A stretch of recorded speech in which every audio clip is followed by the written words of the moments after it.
வணக்கம். நான் இன்னைக்கு பாவ் பாஜி எப்படி பண்ணுறதுங்கிறது சொல்ல போகிறேன். அதுக்கு என்னெல்லாம் வேணுங்கிறத சொல்லுவேன். எல்லாருமே நிறைய பேர் இப்போ பாவ் பாஜி பண்ணுற ஆற்றுல இது சிம்பிளான டிஷ்ஷு, ஈஸியாக பண்ணலாம்.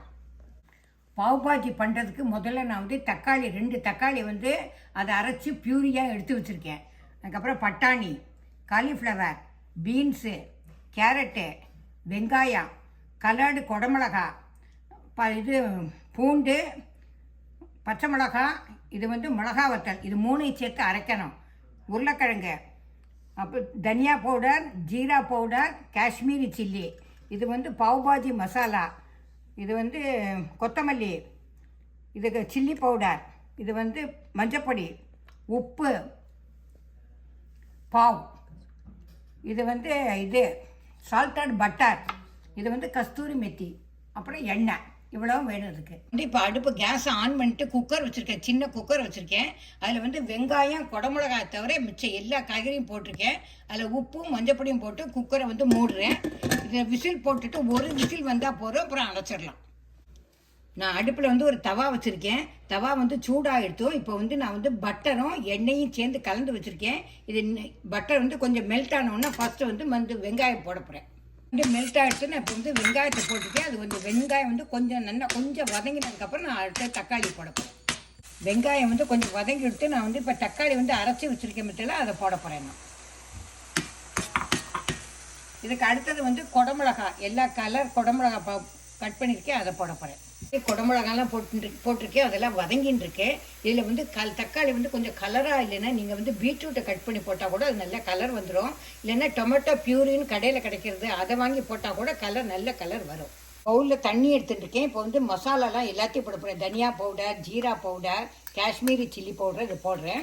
அடுத்தது பாவ் பாஜி மசாலா, அதையும் போட்டு எல்லாத்தையும் மிக்ஸ் பண்ணி அதை போட போகிறேன். நான் இப்போ எல்லாத்தையும் மிக்ஸ் பண்ணி தண்ணியில் கலந்தாச்சு. இப்போ நான் அதில் பாத்திரத்தில் விட போகிறேன். இது ஏன் தண்ணி விட்டுருக்கேன்னா இது தீயாமல் இருக்கணும். அதுக்காக நான் தண்ணியை கலக்கி எல்லாத்தையும் மசாலாலாம் தண்ணி கலக்கி விட்டுருக்கேன். அடுத்தது என்னென்னா பூண்டு, ரெட் சில்லி, க்ரீன் சில்லி போட்டிருக்கேன். அதை அரைச்சி வச்சுருக்கேன். அதையும் இதில் விட போகிறேன்.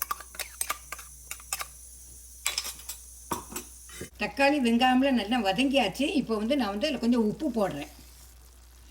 அதே மாதிரி குக்கரில் காய்கறி வச்சுருக்கேன், அதையும் எடுத்துட்டேன். அதை என்ன பண்ணும்னா இப்போ காய்கறி நல்லா ஸ்மாஷ் பண்ணிக்கணும். காயெல்லாம் நல்லா வெந்தெடுத்து கொஞ்சம் வேகலைன்னா இதை வச்சு நல்லா மசிச்சுக்கலாம். மசிச்சுட்டேன். இப்போ இந்த பாத்திரத்தில் நான் போட போகிறேன்.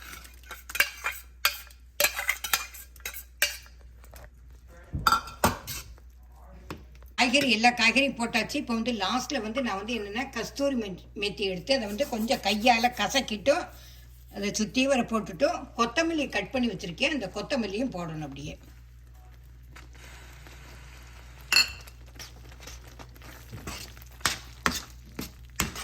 பாவ் பாஜியோட பாஜி ரெடி ஆகிடுத்தோம். இப்போ பாவ் எப்படி இது பண்ணுறது, சுட வைக்கிறது நான் காமிக்க போகிறேன். அடுப்பில் தவா வச்சுருக்கேன். அதில் பட்டர் போட்டிருக்கேன். அதுக்கு மேலே துளி பாவ் பாஜி மசாலாவை ஸ்ப்ரெட் பண்ணியிருக்கேன். இப்போ இந்த பாவை இதில் வைக்கணும். பாவ் பாஜி மசாலாவுக்கு பட்டர் தான் அதுக்கு மெயினாக வேணும்.